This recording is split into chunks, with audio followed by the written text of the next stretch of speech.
పన్నులను వెంటనే ఎప్పటి నుంచి పన్నులను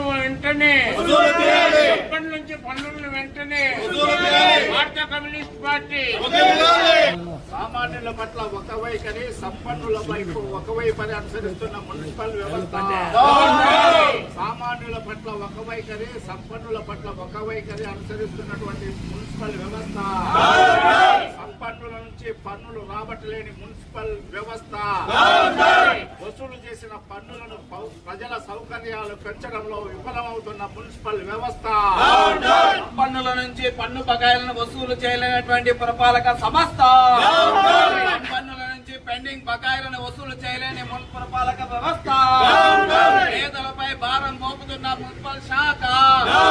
పట్టణంలో సంపన్నుల నుంచి లక్షల రూపాయలు పెండింగ్ బకాయిలు వసూలు చేయలేని మున్సిపల్ అధికారులు. మున్సిపల్ అధికారులు వసూలు చేయాలి. సంపన్నుల నుంచి అధిక పన్నులను, పెండింగ్ బకాయిలను, సంపన్నుల పెండింగ్ బకాయిలను పెత్తనం చలాయిస్తున్న మున్సిపల్ అధికారులు.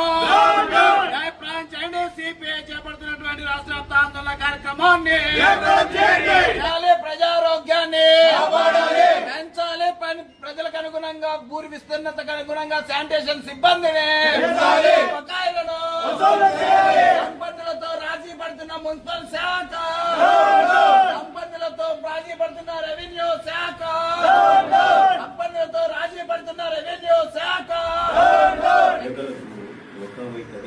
10 లక్షలు, 5 లక్షలు, 39 లక్షలు, 18 లక్షలు, 11 లక్షలు, 5 లక్షల వరకు ఎన్ని ఉన్నాయి? ఇన్ని బకాయిలు పెట్టుకొని ఈరోజు భారత కమ్యూనిస్టు పార్టీ జిల్లా సమితి పిలుపు మేరకు అన్ని మున్సిపాలిటీలలో మున్సిపల్ సంస్థలు వ్యవహరిస్తున్నటువంటి పన్ను వసూలు చేయడంలో వ్యవహరిస్తున్నటువంటి తీరు మీద నిరసన తెలియజేయాలని భారత కమ్యూనిస్టు పార్టీ జిల్లా సమితి ఇచ్చిన పిలుపులో భాగంగా ఇవాళ రుదుటూరులో మున్సిపల్ ఆఫీసు ఎదుట ధర్నా నిర్వహిస్తా ఉన్నాం.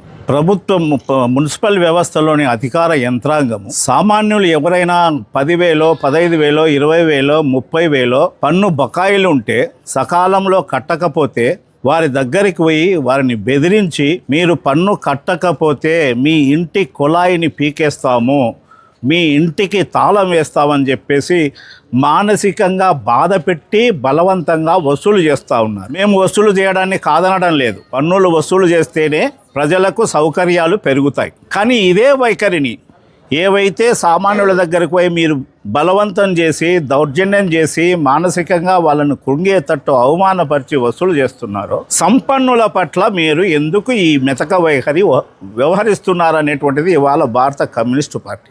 5 లక్షలు, 10 లక్షలు, 8 లక్షలు, 3 లక్షలు, 4 లక్షలు బకాయిలు ఉన్నటువంటి వాళ్ళు వందల సంఖ్యలో ప్రొద్దుటూరులో ఉన్నారు. ఇక్కడ లిస్ట్ ఉంది. మేము ఇది ఎవరో ఇచ్చిన లిస్టు కాదు.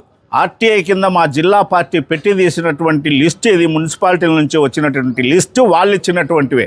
ఎంత ఘోరంగా ఉన్నాయంటే బకాయిలు 8 లక్షలు, 10 లక్షలు చెప్పడానికే లేదు. ఒక ఉదాహరణ చెప్తా నేను. వి లక్ష్మీదేవి, వి సత్యనారాయణ, మైదుకూరు రోడ్ పన్ను బకాయి ఎంతో తెలుసా? 75,67,000.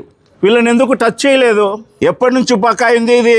2023, 2004, 2025, 2026 ఇన్ని సంవత్సరాల పన్ను బకాయి ఉంటే వాళ్ళ దగ్గర వసూలు చేయకోకుండా ఉంటే ఎట్లా సౌకర్యాలు పెంచుతారు?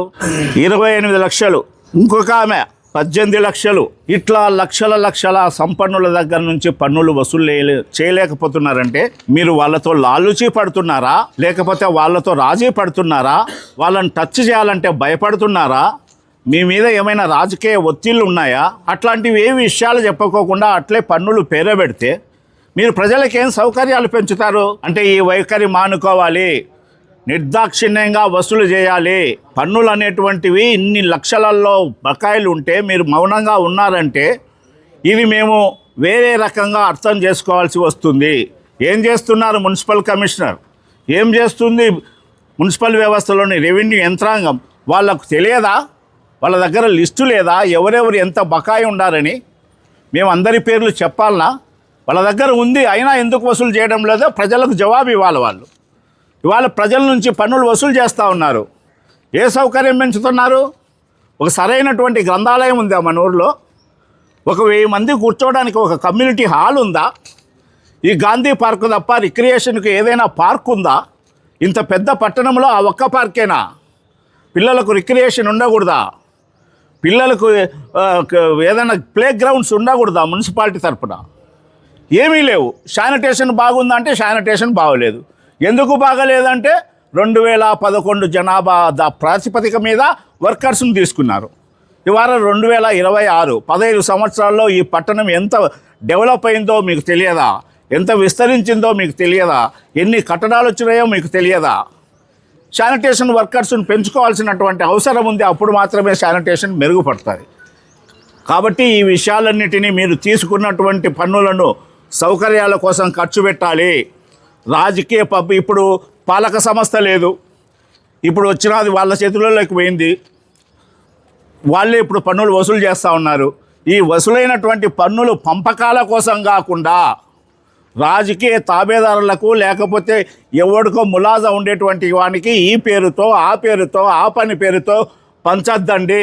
ప్రజల సౌకర్యాలు పెంచండి, పన్నులు సక్రమంగా వసూలు చేయండి, సంపన్నుల నుంచి వసూలు ఖచ్చితంగా చేయండి, ప్రజల సౌకర్యాలు పెంచండి అని భారత కమ్యూనిస్టు పార్టీ డిమాండ్ చేస్తూ ఉంది. ప్రొద్దుటూరు పురపాలక సంఘానికి సంబంధించినటువంటి విషయంలో ఈ మధ్యకాలంలో పెండింగ్ బకాయిలు వసూళ్లలో తీవ్రమైనటువంటి మందజాప్యం అనేటువంటి జరుగుతూ ఉంది.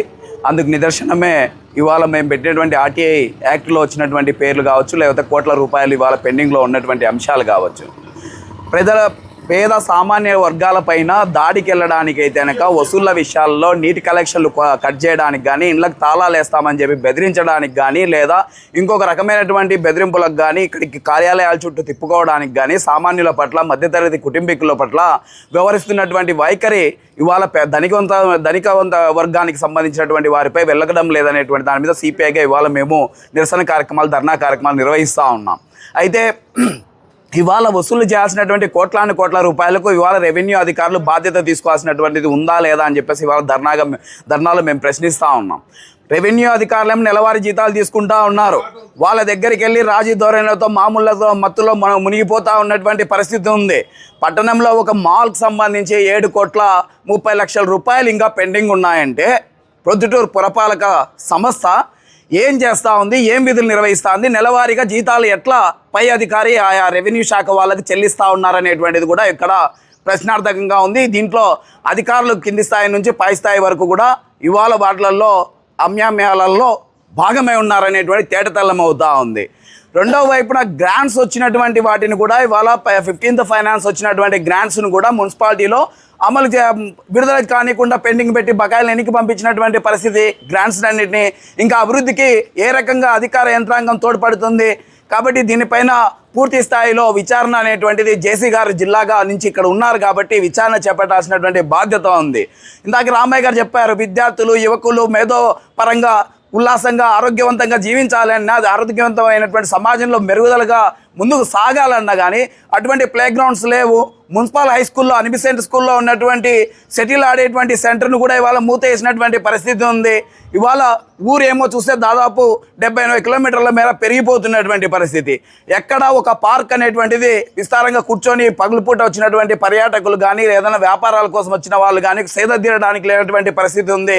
సులభ్ కాంప్లెక్స్లు కాదు, కమ్యూనిటీ హాల్స్, కమ్యూనిటీకి సంబంధించినటువంటి ఉచ్చబోసుకోవడానికి కూడా ఎక్కడ కూడా ఇవాళ అందుబాటులో ఉండనటువంటి పరిస్థితి ఉంది. మహిళల పరిస్థితి చాలా దయనీయంగా ఉంది. ఇవాళ ప్రొద్దుటూరు ప్రాంతంలో తృప్తి బేకరీ పడగొట్టినటువంటి మున్సిపల్ స్థలంలో ఒక సులభ్ కాంప్లెక్స్ కట్టలేనటువంటి స్థితిలోకి ఇవాళ మున్సిపాలిటీ ఉంది. పేరుకు స్పెషల్ గ్రేడ్ మున్సిపాలిటీ, నిధులేమో ఈ రకంగా ఏ రకంగా మొగ్గిపోతూ ఉన్నాయో మనం చూస్తూ ఉన్నాం.